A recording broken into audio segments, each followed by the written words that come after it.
Assalamu alaikum. My name is Ludovic Bonilla.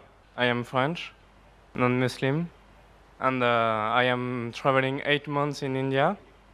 I am 18 years old. I completed my 12 in June, and so inshallah, if you agree, I will meet you in private. But now I just would like to ask you about the Jews. Maybe, if I am not wrong, you said that it is written in the Quran that Jews and pagans are the strong enemies of believers, Muslim believers, Muslim. And I would like to know how this verse can favorize peace in humankind. When we see the troubles between Palestine and Israel, how some Muslim and some Jews cannot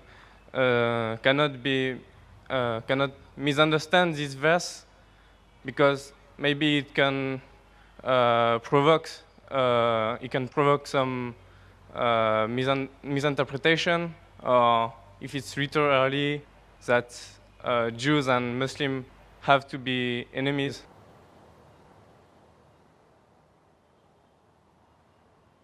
Brother, that's a very good question.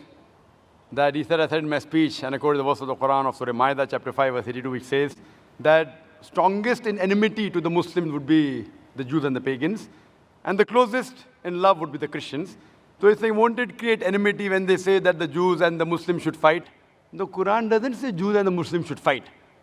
The Quran says strongest in enmity to the Muslims, to the believers, will be Jews. It does not say that Muslims should fight with the Jews. It doesn't say that. But it says that the Jews, by nature as a whole, they'll be against Muslims. And I told in my lecture, there are many Jews who accepted Islam. There are many Jews who are good to Muslims. But as a whole, if you take Jews as a whole and the Christians as a whole, the Christians are closer than the Jews as a whole. This is a fact. For example, the Quran says that the Jews are intelligent also. So that's a fact. If they're intelligent, they're intelligent. That doesn't mean that it hides the fact. And the Quran also says that they will be as a whole a staunchest enemy. So this is one of the falsification tests. That today, if you want to prove the Quran wrong, if the Jews get together, all of them, and they decide, let's prove the Quran wrong. At least for 3-4 years, we will be better than the Christians. Let's stop the war of Palestine. You know the Palestinians? The Jews were kicked out by Hitler. Hitler incinerated 6 million Jews. He kicked them out of Germany. The Arabs, the Palestinians, they do ahlan wa sahlan. Come with open arms.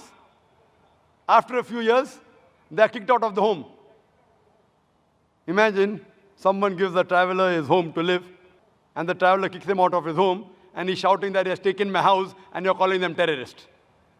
So what they have to do is, let's get together and solve this problem.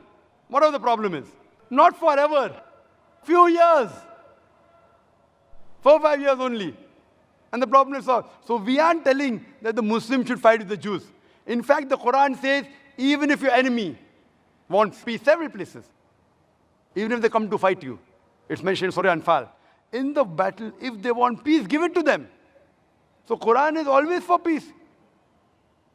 Quran is always encouraging them. But if a person does not want peace to prevail, what can we do?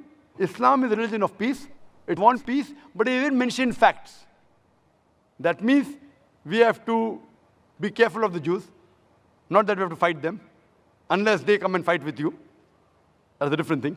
Imagine what's happening in Palestine, what's happening in other parts of the world. So brother, for peace to prevail, you have to follow the guidance of the Quran and live harmoniously rather than be enemies. So Quran doesn't say that Jews should be enemies, but they will be, it's saying. Hope that answers the question.